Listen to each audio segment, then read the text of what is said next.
අපි අද කතා කරන්න යන්නේ 2017 O level ICT paper එකේ දෙවෙනි paper එකේ පස්වෙනි ප්‍රශ්නය කියන database ප්‍රශ්නය. අපි ඉක්මනට ප්‍රශ්නෙට යමු. මෙතන ප්‍රශ්නේ දීලා තියෙනවා විදුලි බිල්පත් ගණනය කිරීම සඳහා පහත පෙන්වා ඇති දත්ත සමුදා වගු භාවිතා කරනු ලබන්නේ යයි උපකල්පනය කරන්න. පාරිභෝගිකයෙකුගේ බිල්පත ගණනය කිරීම සඳහා එකම ඒකක මිලක් භාවිතා කරයි. ඊට පස්සේ ඔයාලට වග තුනක් දීලා තියෙනවා. ඉතින් මම කලින් වීඩියෝ එකේදීත් කිව්වා ඔයාලා දන්න විදිහට මේ වගු වල ප්‍රාථමිකයේ අතුර, ආගන්තුකයේ අතුර, සංයුක්තයේ අතුර තියෙනවා නම් ඒවා මාක් කරගෙන ඉවර වෙලා ප්‍රශ්නෙට යන්න කියලා. එතකොට අපි පළවෙනි වගුව ගත්තොත් එහෙම පාරිභෝගික දත්ත වගුවේ ප්‍රාථමිකයේ අතුර විදිහට අපිට ගන්න පුළුවන් account number 1.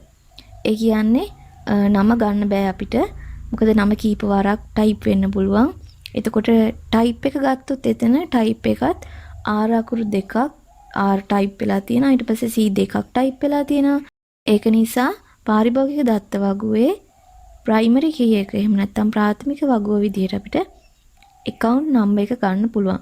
ඊට පස්සේ ගාස්තු වගුවේ ගත්තොත් එහෙම ගාස්තු වගුව මෙතන primary key එක විදිහට අපිට ගන්න පුළුවන්. rate එක ගන්න බෑ. rate එක ගන්න නැත්නම් අපි type එක ගාස්තු වගුවේ primary key එක විදිහට ගන්න පුළුවන්. ඊට පස්සේ ඔයාලට පේනවා ගාස්තු වගුවේ type එක primary key එක විදිහට ගන්නකොට ආයි පාරිභෝගික දත්ත වගුවට type එකක් ඇවිත් තියෙනවානේ. ඒ කියන්නේ අපිට පාරිභෝගික දත්ත වගුවට ගාස්තු වගුවෙන් type ඇවිත් තියෙනවා කියන්නේ ප්‍රාථමිකයේ අතුර මේක ආගන්තුකයේ අතුරක් විදිහට අපිට සලකන්න පුළුවන්. ඒ වගේම තමයි භාවිතා වගුවට පාරිභෝගික දත්ත වගුවේ account number එක ඇවිත් තියෙනවා කියන්නේ මේකත් මෙතන ආගන්තුකයේ අතුරක් වෙනවා. හැම වෙලාවෙම එක වගුවක primary key එක තමයි අනිත් වගුවේ foreign key එක වෙන්නේ. හරි. අපි දැන් යමු ප්‍රශ්න වලට. පළවෙනි ප්‍රශ්නේ කියනවා ප්‍රාථමිකයේ අතුරු දෙකක් ඒවාට අදාළ වගු සමග ලියා දක්වන්න කියලා. එතකොට වගුත් එක තමයි ලියන්න ඕනි. එහෙනම් ඔයාලට පේනවා ඔයාලා දැනටමත් උත්තරේ හොයාගෙන තියෙන්නේ එක primary key එකක් තමයි පාරිභෝගික දත්ත වගුවේ account number එක. අනිත් එක තමයි ගාස්තු වගුවේ type එක. නේ? ගාස්තු වගුවේ type එක.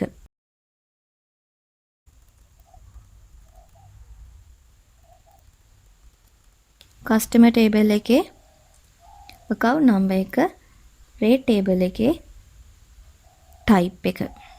හරි. අපි ඊළඟට ඊළඟ දෙවෙනි ප්‍රශ්නෙට.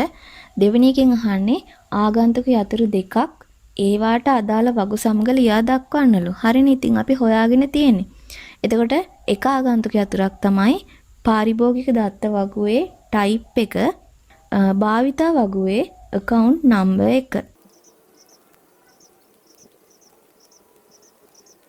හරිනේ. ඔන්නයි විදිහට අපි යමු ඊළඟ ප්‍රශ්නෙට. තුන්වෙනි ප්‍රශ්නෙන් අහන්නේ පාරිභෝගිකයෙකුගේ ලිපිනය යන ශේත්‍රය ඇතුළත් කිරීමට වඩාත්ම යෝග්‍ය වගුව කුමක්ද? එතකොට මෙතනින් අහන්නේ පාරිභෝගිකයාගේ තොරතුරක් තමයි අහන්නේ. ලිපිනය තමයි අහන්නේ. එතකොට එතන දැන් අපි ගමු කෙලවර ඉඳන් භාවිතා වගුව භාවිතයක් ගැන අහන්නේ නැහනේ. මෙයා මාසෙකට කොච්චර භාවිතා කරාද කියලා අප්ඩේට් කරන්න කියන්නේ නැහැ. ඒ වගේම තමයි ගාස්තුවක්. ඒ කියන්නේ රේට් එකක් ගැන මොනවත් කියන්නේත් නැහැ. අපිට කෙලින්ම උත්තරේ ගන්න පුළුවන් පාරිභෝගික දත්ත වගුවේ තමයි පාරිභෝගිකයාගේ දත්ත ඇතුළත් කරන්නේ. එතකොට එහෙනම් තුන්වෙනි එකට උත්තරේ වෙන්නේ වගුව කුමක්ද කියලා නහන්නේ. පාරිභෝගික දත්ත වගුව. හරි. අපි යන් ඊළඟට හතරවෙනි ප්‍රශ්නෙට. ඒකෙන් අහන්නේ අප්‍රේල් මාසයේ සඳහා R වර්ගයට අයත් ABC නවාස් නම් වූ නව පාරිභෝගිකයෙක් ඒකක 120ක් පාවිච්චි කරලා තියෙනවා නම් කුමන වගු යාවත්කාලීන කළ යුතු වන්නේද කියලා අහනවා. අපි දැන් බලන්න ඕනේ ඉස්සලාම එහෙනම් නව පාරිභෝගිකයෙක් කිව්වනේ. එහෙනම් ABC නවාස් කියලා කෙනෙක් ඉන්නවද කියලා බලන්න ඕනේ පාරිභෝගික දත්ත වගුවේ. එහෙම එක්කෙනෙක් නැහැනේ. එහෙනම් අපි ඉස්සලාම අප්ඩේට් කරන්න ඕන පාරිභෝගික දත්ත වගුව. ඊට පස්සේ එයා මෙතන කියනවා අප්‍රේල් මාසයේ සඳහා R වර්ගයට අයත් ඒකක 120ක් පාවිච්චි කරලා තියනවලු. එහෙනම් මෙයා භාවිතා කරලා තමයි තියෙන්නේ. එතකොට R වර්ගයේ R එක තියනවද බලන්න ගාස්තු වගේ. ඔව් දෙවෙනි වගුවේ R කියන ටයිප් එක තියෙනවා. එහෙනම් R එක ආයෙත් ගාස්තු වගුව අප්ඩේට් කරන්න වෙන්න ඕනේ නැහැ. එහෙනම් ඊළඟට යනවා භාවිතා වගුවට. මෙයා ඒකක 120ක් අප්‍රේල් මාසයේ භාවිතා කරලා තියනවලු. එහෙනම් අපි භාවිතා වගුවත් අප්ඩේට් කරන්න ඕනි. එහෙනම් අපිට අප්ඩේට් කරන්න ඕන වගු දෙක තමයි පාරිභෝගික දත්ත වගුවයි භාවිතා වගුවයි.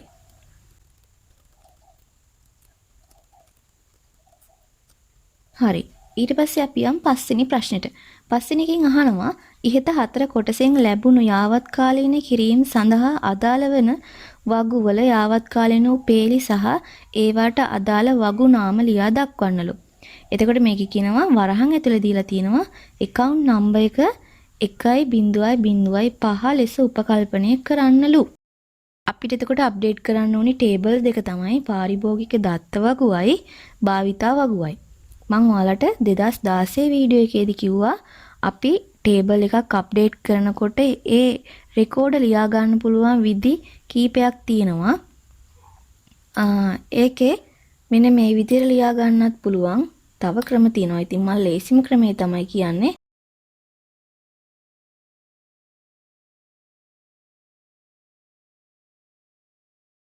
ඉස්සෙල්ලාම අපිට අප්ඩේට් කරන්න ඕනේ කස්ටමර් ඩේටා ටේබල් එකනේ.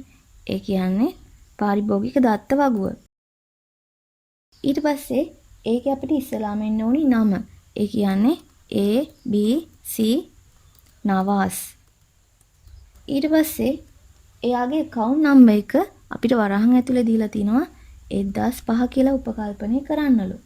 එතකොට එයා පාවිච්චි කරන්නේ R වර්ගය කිව්වා නේද? R වර්ගයට අයත්නේ පාවිච්චි කරන්නේ. එහෙනම් අපි මෙතනදී type එකට දාන්න ඕන R එක. හරි. ඊට පස්සේ අපි ආවත්කාලින කරන්න ඕනේ දෙවෙනි වගුවේ කියන්නේ usage table එක. ඒකටත් අපිට පුළුවන් කලින් වගුවට ගත්තා වගේම මෙන්න මේ විදිහට රෙකෝඩයක් ලියන්න. ඔයාලා කැමති නම් ඔයාලට පුළුවන් මේකේ table headings ලියලා ඊට යටින් මේ අදාළ රෙකෝඩේ ලියන්න. එහෙම නැත්නම් රෙකෝඩේ විතරක් ලිව්වත් කමක් නැහැ. හරි. දැන් මෙතනින් අහන්නේ පළවෙනි කොලම් එකේ තියෙන්නේ month එකනේ. එතකොට මේ බලන්න month එකයි account number එකයි units ගාන තමයි ලියන්න තියෙන්නේ. එතකොට unit 120ක් පාවිච්චි කරලා තියෙනවා අප්‍රේල් මාසයට. එහෙනම් month එක වෙන්න ඕන අප්‍රේල්. ඊට පස්සේ account number එක කොහොමත් මෙයාගේ 1005 නේ නවාස්ගේ. ඊට පස්සේ units ගාන 120යි. මෙන්න මේ විදිහට තමයි පස්වෙනි ප්‍රශ්නෙට අපි උත්තරේ ලියන්නේ. ඊට පස්සේ අපි 6 වෙනි ප්‍රශ්නෙට 6 වෙනි ප්‍රශ්නෙන් අහනවා ජනවාරි මාසයේ සඳහා AB සිල්වාගේ මුළු බිල්පත ලබා ගැනීමට විමසුමක් ක්‍රියාත්මක කිරීම සඳහා සම්බන්ධ කළ යුතු වගු මොනවාද කියලා තමයි අහන්නේ. ඒ කියන්නේ මාසේ ඕනේ අපිට කස්ටමර් කවුද කියන්න ඕනේ, පාරිභෝගිකයා කවුද කියලා දැනගන්න ඕනේ. මුළු බිල්පත ලබා ගන්න නම් එයා කොච්චර භාවිතා කරලා තියෙනවද කියලා දැනගන්න ඕනේ. එහෙනම් අපිට ඉස්ලාම් පාරිභෝගික දත්ත වගුව ඕනේ. ඊට පස්සේ භාවිතා වගුව ඕනේ. පාරිභෝගිකයා කොච්චර භාවිතා කරලා තියෙනවද කියලා බලා ගන්න. ඊට පස්සේ ඒ බිල්පත ලබා ගන්න නම් අපිට රේට් එක ගන්න ඕනි ටයිප් එකත් එක්ක. එහෙනම් ගාස්තු වගුවත් අපිට ඕන කරනවා. ඒ කියන්නේ අපේ මේ 6 වෙනි ප්‍රශ්නෙට ටේබල් තුනම ඕන කරනවා. කස්ටමර් ඩේටා ටේබල් එකයි, රේට් ටේබල් එකයි, ඊට පස්සේ ඕන කරන්නේ usage ටේබල් එක. හරි. මෙන්න මේ විදිහට තමයි 2017 O level IT paper එකේ දෙවෙනි ප්‍රශ්නේ දෙවෙනි කොටසේ පස්වෙනි ප්‍රශ්නේ කියන්නේ database ප්‍රශ්නෙට ලකුණු 10ක් ලේසියෙන්ම ගන්නෙ. ඉතින් ඔයාලට මේ වීඩියෝ එක තේරුම් ගන්න පුළුවන් වුණා නම් ලයික් එකක් දාන්න. හරි. අපි එහෙනම් ඊළඟ වීඩියෝ එකෙන් ඒ කියන්නේ 2018 database ප්‍රශ්නේ සාකච්ඡා කරන වීඩියෝ එකෙන් හම්බෙමු.